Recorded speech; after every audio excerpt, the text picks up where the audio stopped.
Good afternoon. Everyone's probably been sitting here for a long time, huh? I just got here this afternoon, so my mind's somewhere over Iowa. But a few things. Everyone here, I was told, is real bright. Is that true? Plus, I want to meet Eric later on. Which one's Eric? Oh, hi, Eric. How you doing? We've got about 3,500 people at Apple, and we build computers, and I had a chance to meet some of you today, and a bunch of you have used them and told me about that, and I appreciate that a lot.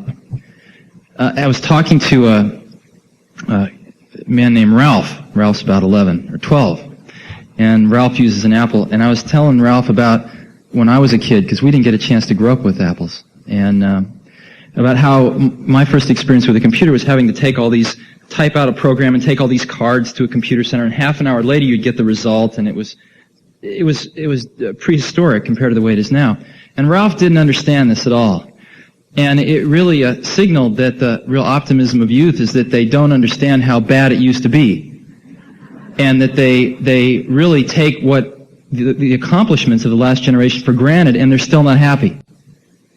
And so if there's one thing that I wish is that all the sort of God bless America stuff you're hearing from us doesn't dull you into complacency with the way things are, and that you retain that idealism, and you retain that feeling that the way things are isn't good enough, because you're all citizens of the world, and a world that desperately needs your idealism and desperately needs your help. A lot of stuff here is rags to riches. I was listening back there.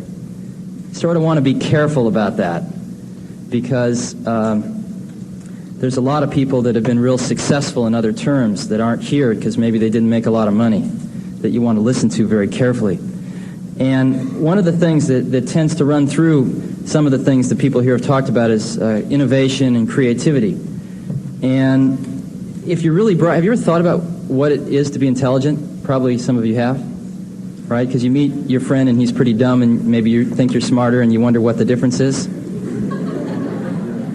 And I've thought about this a little bit myself, and one of the things is, it seems to me a lot of it's memory, but a lot of it's the ability to sort of zoom out, like you're in a city and you could look at the whole thing from about the 80th floor down at the city, and while other people are trying to figure out how to get from point A to point B reading these stupid little maps, you can just see it all out in front of you. You can see the whole thing, and you can make connections that just seem obvious because you can see the whole thing. That's why bright people feel guilty a lot, because they come up with stuff that they just say, hey, look at this, and other people give them these dumb awards and they feel funny.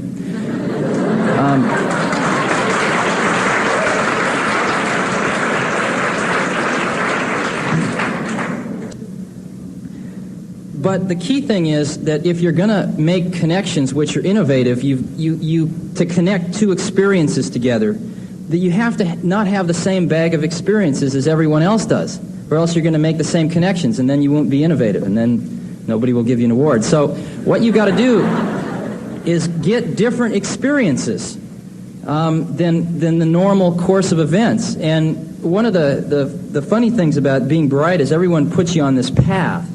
You know, to go to high school, go to college. I've heard about some kid that's 14 on his way to Stanford, and that's great. That's sort of out of the ordinary. But you might want to think about going to Paris and being a poet for a few years, you know, or you might want to go to a third world country. I'd highly advise that, and see people and lepers with their hands falling off and all that stuff. It's very much so worth doing.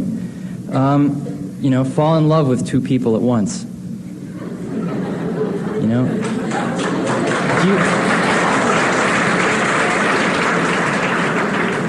Walt Disney took LSD. Do you know that? He did once. And that's where the idea for Fantasia came from. It's true. And you can go hear stories about all these people, and the key thing that comes through is that they had a variety of experiences which they could draw upon in order to try to solve a problem or attack a particular dilemma in a kind of unique way. And so one of the things that you'll get a lot of pressure to do is to go in one very clear direction and believe in God and all that other stuff. And that's great, but don't ever walk by a Zen Buddhist because of that. Sit down and talk and buy him lunch. And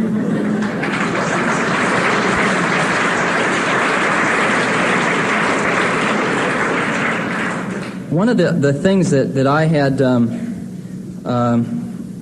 in my mind growing up, I don't know how it got there, but that the world was sort of something that happened just outside your peepers, and you didn't really try to change it. You just sort of tried to find your place in it, and have the best life you could, and it would all just go on out there, and there were some pretty bright people running it. And as you start to interact with some of these people, you find they're not a lot different than you. The people actually making these decisions every day that are sort of running the world are not really very much different than you. And they might have a little more judgment in some areas, but basically they're the same. And once you realize that, you start to feel you have a responsibility to do something about it, because the world's in pretty bad shape right now.